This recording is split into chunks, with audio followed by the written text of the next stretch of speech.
ልጆችዬ የልጆች ተረት ሊጀምር ነው። ዛሬ ቆንጆ ተረት ይዤላችሁ መጥቻለሁ። አብራችሁን ቆዩ። ሙዚቀኛዋ አንበጣና ሰራተኛዋ ጉንዳን። በወርቃማ አሸዋ እሾሃማ ቁጥቋጦዎችና ረጅም ደረቅ ሳር በተሞላ ሞቃታማ የበረሃ ምድር ውስጥ ሁለት የተለያዩ ጎረቤቶች ይኖሩ ነበር፣ አንበጣና ጉንዳን።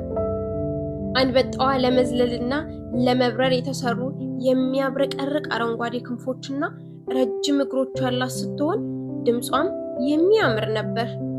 በዓለም ላይ ካሉ ከማንኛውም ነገሮች በላይ ሙዚቃን ትወድ ነበር።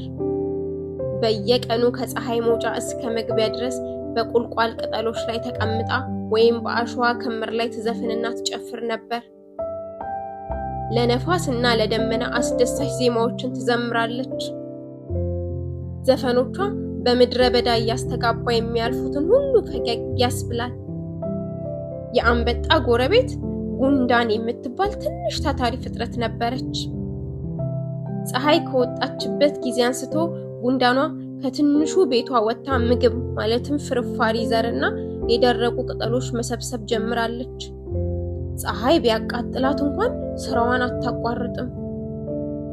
ክረምቱ ሁሌም ይመጣል እና ዝግጁ መሆን አለብኝ እያለች ለራሷ ትናገራለች።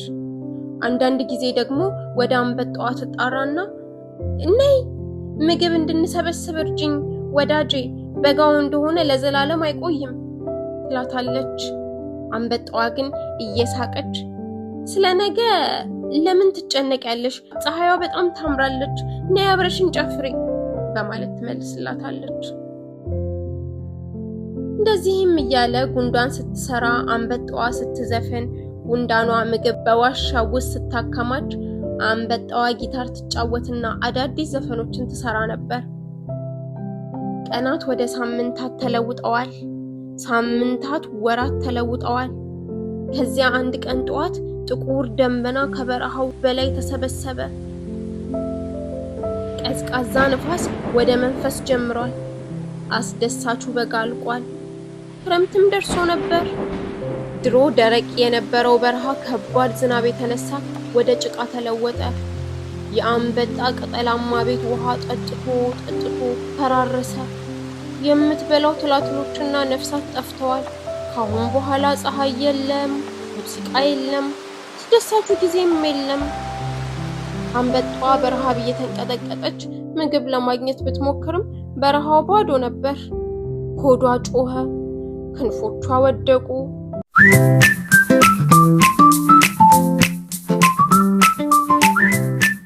ዋው!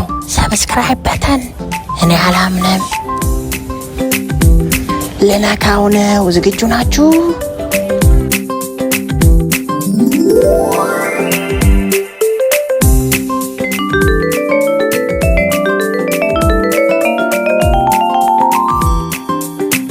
ደስ ሲል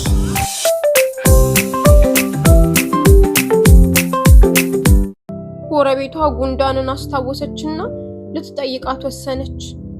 የጉንዳኗ ቤት ሞቃትና ደረቅ ነበር። በውስጠኛው ክፍል ውስጥ በደንብ የተደረደሩ ዘሮችና ቅጠሎች ነበሩ። ጉንዳናም አንበጣዋ ውጭ ቆማ ከእርጥብ ሰውነቷ ላይ ውሃ እየተንጠባጠበ ስታይ ተገረመች። አንበጣ ለስለስ ባለ ድምፅ እንደምን አለሽ ውድ ጉንዳን? በጣም ርቦኛል። ለክረምት የሚሆን ምንም አላዘጋጀሁም። ምግብ ልበደርሽ እችላለሁ። በጋ ሲመጣ ልከፍልሽ ቃል እገባለሁ አለቻት። ጉንዳኗ አንበጣዋን በሐዘን ተመለከተቻትና በጋው ከማለቁ በፊት ለክረምት የሚሆን ምግብ አዘጋጅተሽ እንደሆን ጠየቅኩሽ አለቻት በእርጋታ። ነገር ግን በምትኩ ዘፈን ይሻለኛል አልሽ። ኃላፊነትን ሳይሆን ደስታን መረጥሽ። አውቃለሁ ስትል አንበጣ በሹክሹክታ መለሰች። ጥሩዎቹ ቀናት አያልቁም ብዬ አስቤ ነበር። ወደፊትም አላሰብኩም። ምክርሽን በቁም ነገር አልተመለከትኩትም። እባክሽ አሁን ገብቶኛል አለች። ጉንዳኗ በረጅሙ ተነፈሰች። ለአፍታም ቆም አለች። በመቀጠልም መዘመር ስህተት አይደለም፣ ደስታ አስፈላጊ ነገር ነው። ነገር ግን ሁል ጊዜ በጥበብ ልናስብና ውሳኔያችንን ልናስተካክለው ይገባል። ይህ ክረምት ትምህርት ይሁንሽ። ከዚያም ላንበጣዋ ትንሽ ከረጢት ምግብ ሰጠቻት። ይህ ይረዳሻል፣ ግን በሚቀጥለው በጋ በገዛ እጆችሽ ተዘጋጂ አለቻት። አንበጣዋም አንገቷን ደፋችና አመሰግናለሁ አለች። ያንን ክረምት አንበጣዋ በጉንዳኗ ስጦታ ተረፈችና በጸደይ ወቅት ፀሐይ ስትመለስ ዝም ብላ አልዘፈነችም። መስራት የሚገባትን ሰርታለች። የበለጠ ጠንካራ ቤት ገነባች፣ ዘር ሰበሰበችና ጉንዳንን በየቀኑ ትረዳለች። አሁንም ዘፈነች። አሁን ግን ዘፈኖቿ የበለጠ ጠቢባን ነበሩ። ከስተቶች መማር፣ ስለማመስገንና ወደፊት ለሚመጣው ማዕበል ስለመዘጋጀት ዘፈነች።